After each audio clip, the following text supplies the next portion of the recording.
Oh, love, potential health risk to para sa'yo. Dehydration. Holy! Ano nangyari sa'yo? Tita, penge pa ako tissue. Sige, press. Sige lang, takpan. Love, press. Yung Sarili mo para. pinch lang. No, one pinch lang din. Kurut-kurutin.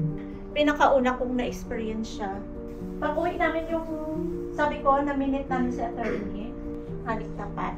Mainit, sobrang init, kumain kami sa restaurant. Tapos nag-CR siya, ano mama, dumugo ilong ko, tumakbo siya sa CR.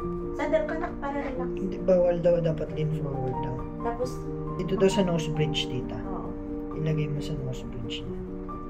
Tapos nung nag-wash lang siya, Jeff, tumakbo siya sa CR, sinundan ko. Non-stop ang dugo. Ganda. Today was a success. Masarap yung flight namin. Hindi sumakit yung ulo namin, yung katawan. Kasi usually, mga long flight, it will really give you body sore. Now, all I want is a massage, shower, at mang-inasal. Pwede ba tayo mag-mang-inasal? Pwede. The humid here is so... Ano ba? High ba or low? Wait, let me search. Ano ba ang humid? Paano ba definition ng humid? High humidity means the air contains large amount of water vapor, which is yun nga yung feeling ko pag humihinga. Parang alam mo yung bumabara yung ilong mo.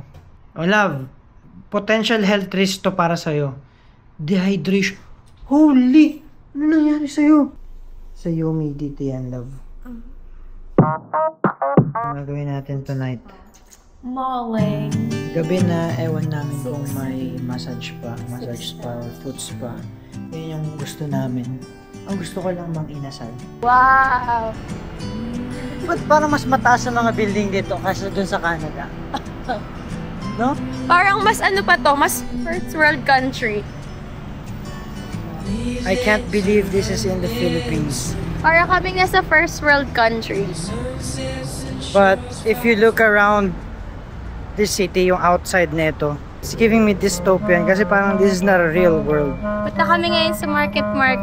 Pansin ko, walang jeep dito. Ni bus nga wala eh. Hindi, meron.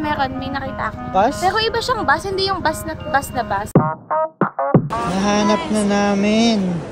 Dito kami kati bumili ng buko shake. Magkano natin? Thank you po. 100. Joke lang. Bibigyan sa'yo. Craving satisfied. Buko juice. Hindi kami natuloy sa Mang Inasal kasi ang haba ng pila, kaya dito kami sa Chicken Bacolod. Inasal pa din naman. Kain tayo. Ito yung kinikrave ko. Kain. Thank you.